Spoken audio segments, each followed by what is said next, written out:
And all my gamers and NFT enthusiasts, the Hip Hop Uncensored podcast is hooked up with the Lightest Sphere Network to offer you something special. Go to the top line of the description box and click on the link to play a season preview of the game Finesse Shadow Warriors. Is brought to you by play.finesse.fun. Go to the top line of the description box if you into NFTs and if you into gaming. Go have nonstop fun. Tell me your boy Oga sent you. The link is at the top line of the description box. Play.finesse.fun. Go get it.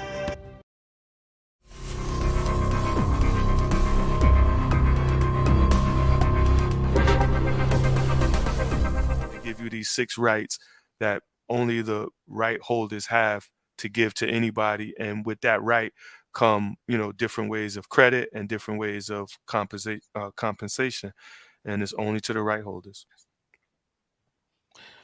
If you can, kind of moving into the record deals, we talk independent versus the majors. Talk about a 360 deal. We had a lot of people on here on a program that talked about the hells of it. But then you have some, people that are in 360 deals, some of your bigger names that seem to be doing pretty well. So talk about the mechanics of a 360 deal, Right, and right. is there ever a time where it could be a good deal? Yeah, I mean, I think any deal has the potential to be good or bad, right? It just depends on what you're giving up, and then what the people do for you what they say they're going to do, and just understanding, if they're not taking out too much. So for instance, a 360 deal, primarily it's just saying that your record label want to share in more areas than probably just the recording, right? Like, 'cause if you talk about a recording contract, the recording portion is a very small piece, right, Mhm. of that deal. But then it's going to be other ways, even if they're not taking your publishing from you in the record deal, they're gonna have things called like the control composition clause. They're gonna have a limit on how much they'll spend per song in terms of the royalty rate, right? Every song have a royalty rate attached to it, but the record deal gonna say, since we exploit in the music, we think we should get a better rate, right? Because we doing X, Y, and Z for you. So when they take away these things from you, what I mean, you just got to make sure that they also help in build in those areas, right? Mhm. Like, if your recording contract or your record company want to also share in, just for instance, just say your show money, which traditionally, record labels didn't get involved, but if they want to share in that, but they're not helping to get no shows, or they're not helping finance, your shows, or do anything in that area, then you gotta, question, why they deserve to share in the income. And the same thing with any revenue stream, like, recording the recording contract is the main revenue stream, and then everything else is considered ancillary, right? Your Mhm. merchandise, because this is not what y'all actually doing business for. They actually, paying you, or they buying into your business to buy the recordings that you're gonna put to the world. But we know the music business works on a lot of different intersections, and the record labels, you know, whether it's fair or not, they banking on the fact that they could get you popular very fast, and you're going to be able to make money in other areas, so they want to share in that, some bit. So once that deal is offered to you, that's when the negotiations start. So you just gotta, look at it and see what you already bringing. Like, if you're an independent artist and you was already dabbling into shows, you had a booking agent on your own and you was getting shows, then you should, kind of ask the record company, what are they going to do to enhance that, to sharing that revenue, not just think that they're entitled to sharing that revenue because they're your record label. And sometimes that's just what happens. That, and it don't happen just with record labels. It happens with, managers, not just on the major side, on the independent side. Sometimes you have independent companies that come in representing independent artists, and they sit in spaces where they don't have the necessary tools or resources to further it, right? But they just wait for somebody else to come in, and then Mhm. they say, "Oh, yeah, I was doing this portion. I was the manager, but I Mhm. also was, the publisher, or I was also the record label." And then when the record label come in, and they starting to sort things out, the person who's usually marginalized is the artist, because everything still, begins with the art, and the creation of this art. So that's who usually get, marginalized in the process, when that stuff starts to happen. But yeah, 360 deals, is not really that new. really, to be honest. They Hmm. just started to be termed, and they started becoming more recognizable because it was a portion when the RIAA, the music industry, the recordings wasn't making as much money as they was used to making.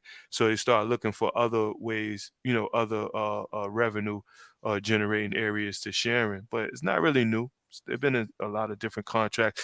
But in history, when they share in these, if you think about Berry Gordy, and I go back because he's also one of my mentors, he was taking a Hmm. lot of his artists and he was putting them in movies, right?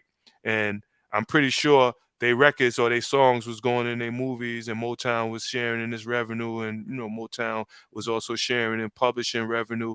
And Motown, when they was taking their artists on the road, they had something was called the Motown Motor Review. I'm pretty sure they was sharing in that and the tick. You know what I mean? So 360's deals ain't necessarily new, but in history, when the companies was doing these things, they was helping to move it forward as well. They wasn't just sitting in the space and being entitled, like saying I should get it because I do this. I want to talk about a term that's been really talked about the last couple of years, in particular with independent artists and independent spaces, and that's the ISRC code, International Hmm. Standard Recording Code. Hmm. And I've heard a couple discussions in a couple places where a lot of independent artists are now using these ISRC codes and almost using them as a form of copyright, in a way of saying and claiming ownership. In your professional opinion, what is your thoughts on ISRC codes as it pertains to independent artists, and is it a good thing to assume that that's a form of copyright? Yeah. So I mean, the quick answer, I'm gonna answer that first. No, it's not a form of copyright. It's not even close. It's just an ID system. You know what I mean? Like so, like you said, it stands for International Standard Recording Code. So like each track, like you could have one song that got 5 different versions, and each one of them will have a different ISRC code. It's just to track the recording the same way a song have what's called a ISWC code, which is an international standard work code, right? So that tracks the song. Just like an artist themselves will have an ISNI code. So all of these are identifiers so that right holders or who's supposed to share in certain revenue, that it would get back to them. So it's an ID system. It's not necessarily a system of ownership, because you could have somebody who just manages an ISRC code. Your distributor give you an ISRC code so they could manage that particular recording. But then you just say you took your music down off that distributor and put it to another distributor, you could take that ISRC code with you. By the same token, you could just make a whole new recording of that same song and give it a new ISRC code and give that to, like, just say a movie house who gonna put the record in a movie. So it's really just an identifier. It don't necessarily establish ownership, or you know what I mean. Like I could come to you as you make recordings and you could have a recording already out, and I say, hey, listen, but I got another place for you to put that same record, but we want to track it differently. We're gonna put it in a video game. You go back into the studio, give me a new version of that same song. Maybe you might took a second off or added a second or put a different tag on it, or whatever the case you may did to kind of change that particular recording. Same song, different ISRC code, same owner. You still the owner. You know what I mean? Hmm. I just put it. It's just an identifier. But sometimes you know, like so the ISRC codes and any other code is really just, we had to have metadata in the digital world. That's what it is. But it's the same data that used to go into, recordings when people was doing it manually. But now it's a big thing because everything is being, you know, tracked digitally, right? So these ISRC codes is, it helps people get paid. So I don't want to act like it's very important. It Hmm. just don't really establish ownership, and it's certainly not um um and a way around copyright. Right. Um yeah. I want to talk about if you can going back, how music changed over from record sales now to digitally. Can you kind of break down like how artists are paid? Because when I go to Tidal or iTunes, you pay like a monthly fee, but I'm not necessarily paying for the song. I'm just listening to the song, downloading the library. So Right. how the artist paid, and talk about the transition from physical CD sales to now digital, title, iTunes, and stuff like that. Right. Yeah. So so streaming, we'll start there because right now that's probably the most popular, way that it's more money coming to the record business from the streaming business than probably any other source right now. Wow. And it's paid from two different ways. It's really, most streaming platform is based on their audience, whether their audience is paying subscription, and then the other part is ad based, right? And you kind of all go into everybody go into this one big pot, and then it's based on market share in terms of, of course, if you with a major label, they market share, in terms of global music and even um, I want to say national music, United States is they always have the biggest, market share in terms of one entity. So usually they have the highest licensing rate because it goes back to if you with a major label, you going under the licensing rate. If you with what I call like a mid-major. They got a company called Merlin, who a lot of independent. It's like an independent artist coalition. They behind the majors, they probably have the second biggest, or I should say highest licensing rate, and then so forth. True independence. But even when you're a true independent and you're going through like DistroKid, I have a company called Tribute Music, United Masters, and these companies. Even some of them have their own little smaller societies, which they try to get their licensing rate high, or the more market share you get, and that's how you basically get paid. And the bigger, so the higher they listenership, the streaming platforms, the DSPs, usually is the lower the streaming payout, right? Because they giving you access to a bigger pool, right? Spotify pay one of the lowest streaming rates, but they payout is usually the highest because they put you in front of the biggest audience, right? Whereas Title, they have a higher payout rate, but really, if you unless you probably like a major or with a major or a top selling artist, your payout from Title, you rarely gonna see anything. You know what I mean? Because most of the people that's streaming on Tidal are going there to stream major label artists, whereas Spotify, they do a great job with discovery. So that's really how it's, base is based on, those are really internet companies. They're not necessarily music companies. And the biggest difference is, is because, again, you're not really giving somebody access to the music. It's not nobody manufacturing the music. When we was manufacturing CDs, or albums and stuff, so you had a manufacturing process. So the content creators, which is the writers and the people who make the music, when somebody manufactured a CD, when a record label went and pressed up a million CDs, the writers got their money, which was, back then the rate was 9.1 cents. Now it's 12 cents, but they got that up front, whether the record sold or not. And Mhm. that's why the labels will always try to do like those control composition clauses, or say they will only pay up to a certain amount, because it was kind of a debt to them at that instance. You know what I mean? The way music work in the United States, right? It's two sides to the copyright. It's the record side, which is the master, and then it's the composition side.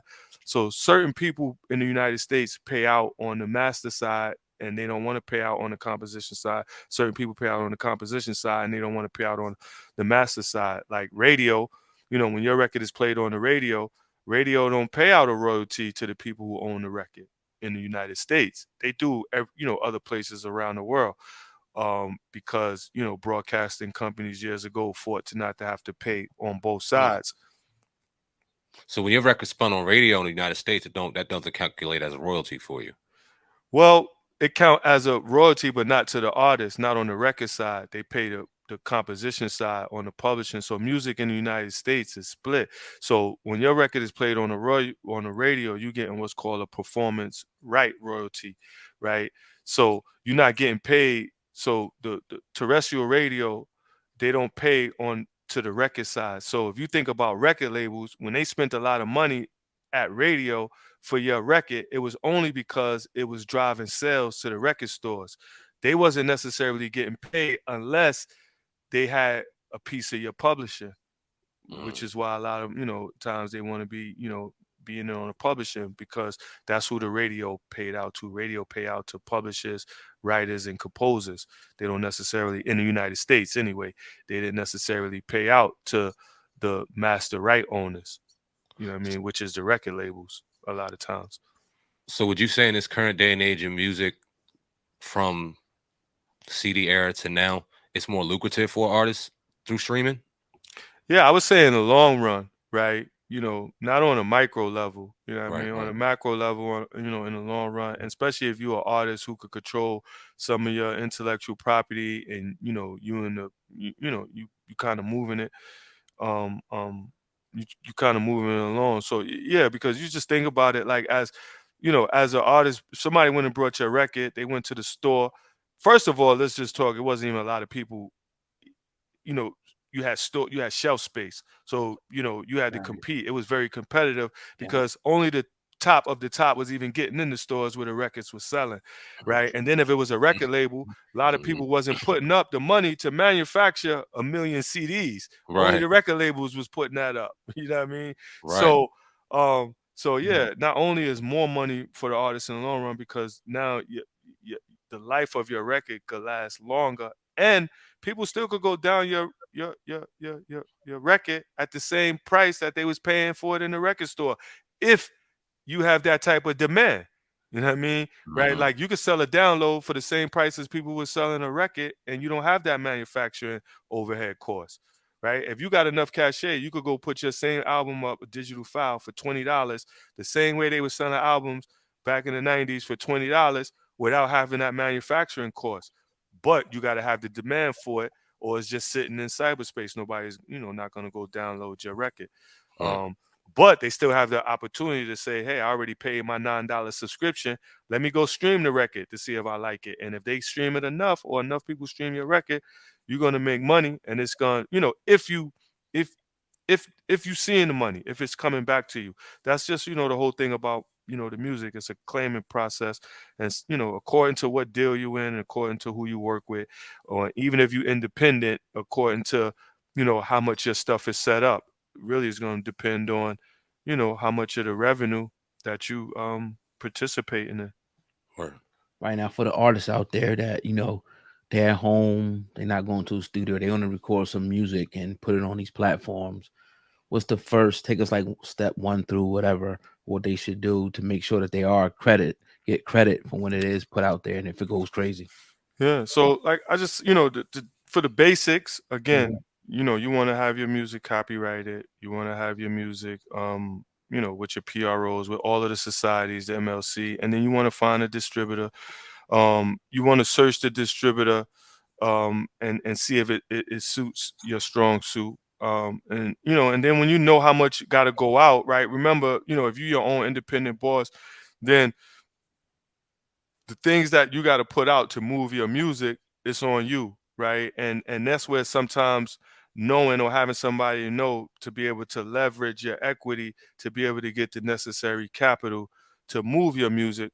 And once you get that capital, you try to put it in the right places. And if you hiring people without paying them capital, you know how to do kind of work for hire, to where people is not taking ownership of your stuff, based around, them doing a job or a service for you that they can't even do, or it's, overpriced, right? You get a lot of these services, if you don't know, if you don't know the value of a stream, or the value of, how many streams add up to make a sale, then, you can't make an educated guess. You paying, digital marketers or digital promoters, X amount of dollars to promote your music in a way where the payoff don't even work like that, right? So you never getting out of that black hole. But having a good distributor that kind of suits what you do. There's so many distributors out there, right? And I just use this for instance. You use like a company like DistroKid. hmm They very good at, they have a very good technological background, right? Like, that's their background, and finding other products that could help artists move their product. You look at, somebody like Steve Stout at United Masters. You know what I mean? His background is advertising. He can help in those areas more than probably a distro kid can. And then, you got lesser known companies like a company called, Route Note, where they just all about, helping, artists, start at the beginning, similar to my company, Tribute Music, where we kind of, I leverage, my knowledge of the music business and kind of working with artists one on one, and giving them an infrastructure where they could get information, so when they do go to the next platform, or they go to the next level, they'll have a kind of have a base. So really, that's really it. And once you got that, you just looking at, what I mean, it's almost like any business, what I mean, account, what's going out and what's coming in, and being, accountable. And if you don't know how, if you don't know how accounting work, you got to find somebody who do. But, you have, you see the money that's coming in for your business, and the money that's coming out, separating your capital versus your money, how it's coming in, knowing what's capital, knowing how things is financed, evaluating your assets, right? Your recordings. You going in the studio, you recording your music. Most artists don't total up, how many hours it took them to make a song, how much they pay producers, right? That's your asset. So the more you put into it, the same way when you put into your house, right? You put an equity into it.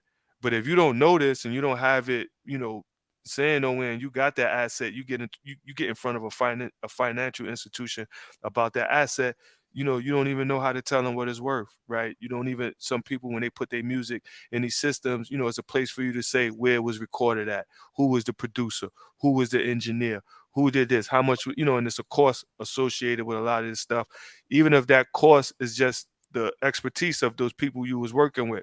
And a lot of that stuff is worth something. When people do regular businesses, when they hire a board, they use the people that they hire, they use their background and their expertise as leverage when they go to Mhm. sell a company. So um yeah, so yeah, that's it. Yeah, Um, absolutely, absolutely. We're in the building with Lewis the King on the Hip Hop Uncensored podcast right now. We ain't gonna hold too much of your time. I got a few more questions, but I know you are a father first, Yeah, and yeah, I you know see me that. give my look. That was one of my little Yeah, daughters just looked at me and my wife, and yeah, we get ready to go. And daughter yeah, already get ready to go out. So, but yeah. man, again, I know you got a few more questions. We'll answer them, but I would definitely like to, make this a regular thing. Again, I love to just kind of teach where I can. Like you said, we got to know each other in the past year, and through networking, through a similar event, networking and talk, just trying to move not only our businesses, but other creators, other business people that come from our culture, and just trying to move collectively and uniformly. And again, even if somebody don't do necessarily do business with me, do business with you, but the more people we could do business the right way, it helps us, right? Because then they might inspire or teach somebody that we run into, hmm and our teaching comes back to us, because or our patience with people come back to us, because it's like they might have got the information from somebody else that we inspired, or somebody that inspired us. We all get it from somewhere. So Right. thanks for the time. Nah, indeed, Lewis the King on the Hip Hop Uncensored podcast. We're gonna let you go do your thing, brother, and we'll definitely have you back on. Wealth and knowledge, man. Yes, Always sir. appreciate it. Definitely do it again, man. All Salute. right, appreciate it, All right, man. bro. Thank All you. right. All right, thanks. Oh, thanks, All Sam. right, See you. bro. Take it easy, bro. All Yep. right. Take care, brother. All right.